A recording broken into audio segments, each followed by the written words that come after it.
बार बार बढ़ते गए तो स्कूटर खड़ा कर दिया, बस से चलने लगे। पढ़ाई लिखाई के खर्चों ने हमारी जेबें खाली कर दी, फिर भी मन मारकर काम चलाया। पर जब रोज रोज की हर जरूरत की चीजों के दाम लगातार बढ़ते जाएंगे तो हम अपने बच्चों का भविष्य कैसे बनाएंगे?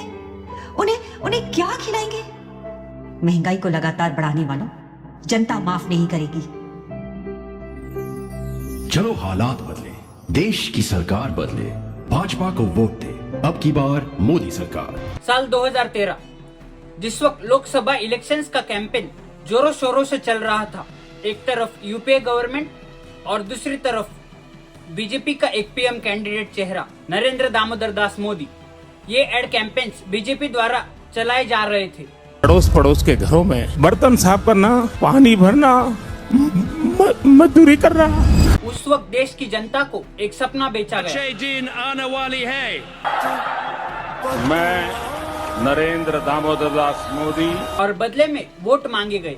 लोगों को उस वक्त अच्छे दिन आने वाले हैं ऐसे सपने दिखाए गए और मोदी देश में रिवॉल्यूशन लाएंगे ये दिखाया गया। दोस्तों, आज मोदी गवर्नमेंट के 12 साल कंप्लीट हो गए, लेकिन आज के समय पर प्रेस फ्रीडम इंडेक्स में हमारा देश 157th रैंक पर है, हंगर इंडेक्स में 102nd रैंक पर है और इंडियन रुपी आज ऑल टाइम लो पर है। ये कोई सरकार है, ये कोई लोग है। आज कई लोग हैं जो नरेंद्र मोदी को भगवान मानते हैं। वो लिविंग गॉड मोदी को भगवान मानता हूँ, भगवान से ऊपर कुछ नहीं है। कि मोदी भगवान है भारत का। या एक नॉन बायोलॉजिकल अवतार मानते हैं। मोदी ने उस वक्त ये कहा था कि कांग्रेस हटाओ, देश बचाओ, लेकिन आज वही एक्स कांग्रेस मेंबर्स बीजेपी का हिस्सा बन गए हैं। टीएमसी के 20 सांसदों को एनडीए गवर्नमेंट में स्थान मिल गया और शिवसेना के भी 6 सांसदों को एनडीए गवर्नमेंट में शामिल कर लिया गया। दोस्तों, इन सब से ये लगता है कि नरेंद्र मोदी को देश बढ़ाने से ज्यादा बीजेपी और आरएसएस को बढ़ाना चाहते हैं और देश बढ़े ना बढ़े, बीजेपी के सांसदों का आंकड़ा लगातार बढ़ता रहना चाहिए।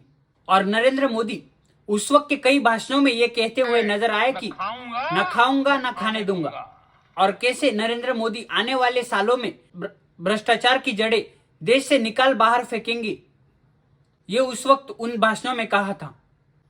उस वक्त के लोकसभा इलेक्शंस के बाद एनडीए सरकार 543 सीट्स में से 282 सीट जीत जाती है और नरेंद्र दामोदर दास मोदी प्राइम मिनिस्टर बन जाते हैं। इन 12 सालों में नरेंद्र मोदी ने कई भाषणों में कई बड़े बड़े दावे किए, जैसे कि हर घर मोदी, मोदी की गारंटी, अच्छे दिन आने वाले हैं।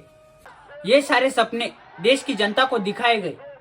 क्या ये वादे असल में इम्प्लीमेंट भी हुए या बस भाषणों में सिमट गए? तो दोस्तों, मोदी सरकार ने उस वक्त कई सारे वादे किए थे, जिनमें से एक वादा, मोदी सरकार देश के युवाओं के लिए 2 करोड़ जॉब्स देगी। लेकिन आज के समय पर एक एक सीट के लिए हजार कैंडिडेट लाइन में खड़े हैं। दोस्तों, सत्य परिस्थिति ये है कि आज देश के युवाओं के हाथ में रोजगार तो छोड़िए, बल्कि जेब खर्ची के लिए पैसे भी नहीं बचे। दोस्तों, पिछले 5 सालों में ही पेपर लीक्स का एक नया स्कैम सामने आया है, जो कि भ्रष्टाचार का एक प्रमुख हिस्सा है। दोस्तों, पेपर लीक्स के मामलों में SSC CGL, CBSE scam, NEET 2024-2026, इन 5 सालों में ही नीट यूजी का पेपर 2 बार लीक हो चुका है और इस साल तो नीट यूजी के लिए री एग्जाम कंडक्ट करनी पड़ी, इसी सरकार की लापरवाही के कारण। दोस्तों, 22 लाख स्टूडेंट्स जो कि दिन रात मेहनत करके नीट का एग्जाम का प्रिपरेशन करते हैं और बाद में उन्हें यह पता चलता है कि पेपर लीक हो चुका है और उन्हें री एग्जाम देनी होगी। इसके बाद देश की नदियों के लिए सरकार ने कई सारे वादे किए, जैसे कि नमामि गंगे प्रोग्राम। दोस्तों, ये भी कुछ हद तक स्कैम ही था, क्योंकि लाखों करोड़ों रुपए खर्च करने के बाद भी ये है गंगा और यमुना की परिस्थितियां। इतने रुपए खर्च करने के बावजूद भी अगर सरकार के हाथों से देश की नदियां भी नहीं सुधर सकती, तो ये भाषणों में वादे क्यों करते हैं?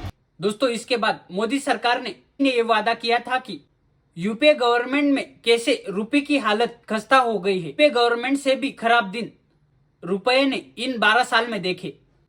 दोस्तों, रुपये आज ऑल टाइम लो पर है और दूसरी तरफ इन्फ्लेशन बढ़ता जा रहा है। दोस्तों, मोदी सरकार ने फ्रीडम की बात की थी कि हम देश को फिर से आजाद करेंगे और freedom of speech, freedom of right, freedom of information, लेकिन आज हमारी प्रेस ही गोदी मीडिया बन गई है। प्रेस फ्रीडम इंडेक्स में हमारा देश आज 157 रैंक पर है। इसी के कारण गोदी मीडिया मोदी सरकार के खिलाफ बोलने से कतराती है और उनके तलवे चाटती है। दोस्तों, अमित शाह और बाकी बीजेपी लीडर्स ये दावा करते हैं कि मोदी ने रशिया यूक्रेन वॉर रुकवा दी।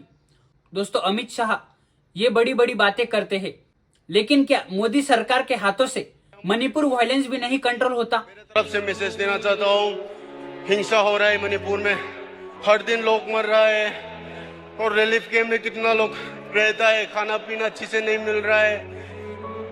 और पिछले 3 सालों से मणिपुर के लोग चिल्ला चिल्ला के थक गए। यहाँ के लोग मर रहे हैं और रिलोकेट हो रहे हैं और हजारों लोग और लाखों लोग वहां जाने का फैसला किया। मणिपुर छोड़ के रिलोकेट हो चुके हैं, लेकिन फिर भी मोदी गवर्नमेंट को मणिपुर वायलेंस नजर नहीं आता। एक तरफ मणिपुर जल रहा है और पीएम मोदी मेलोनी के साथ और यही नहीं, वीडियोस बनाते नहीं थक रहे हैं। दोस्तों, 2021 में पंजाब में फार्मर्स प्रोटेस्ट चल रहे थे। उस वक्त ये गोदी मीडिया प्रोटेस्टर्स को खालिस्तानी कहा गया था कि कैसे फार्मर प्रोटेस्ट खालिस्तानी सपोर्टेड है और फॉरेन फंडेड है। जो फार्मर्स अपने हक के लिए लड़ाई लड़ रहे थे और सरकार के खिलाफ आवाज उठा रहे थे, उन्हीं को खालिस्तानी कहकर पुकारा गया। इसके बाद फ्रीबीज स्कैम, जिसके कारण जीडीपी लगातार गिरती जा रही है। दोस्तों, हमारी रैंक 4th पोजीशन पर थी, वो आज 6th पोजीशन पर आ गई है। उसका प्रमुख कारण ये फ्रीबीज ही है। दोस्तों, आज देश के कई राज्यों में केवल सत्ता में आने के लिए ही फ्रीबीज का कंसेप्ट लाया। महाराष्ट्र, एमपी, बिहार जैसे राज्यों में महिलाओं के बैंक अकाउंट में करके महीने के 1,500 रुपए जमा करके खरीदना चाहते हैं। वो उनका वोट खरीदना चाहते हैं।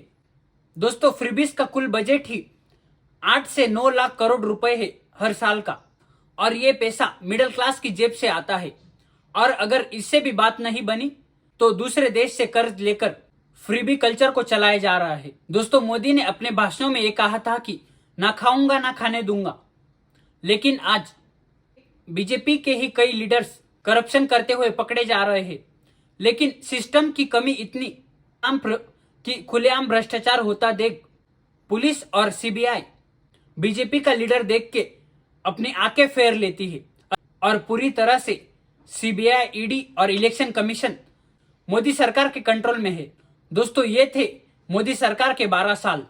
2013-14 में बड़े बड़े वादे किए, कैसे इन 12 सालों में उन वादों से मुकर गए। ये पूरा मोदी सरकार का कच्चा चिट्ठा, जो कि आज देश की मीडिया कहने से डरती है। खिलाफ पूरे देश को एकजुट होकर मोदी सरकार का विरोध करना चाहिए और मोदी सरकार को फिर से ट्रैक पर लाने का काम आज पूरे देश ने करना चाहिए। मिलते हैं अगले किसी वीडियो में, तब तक के लिए जय हिंद।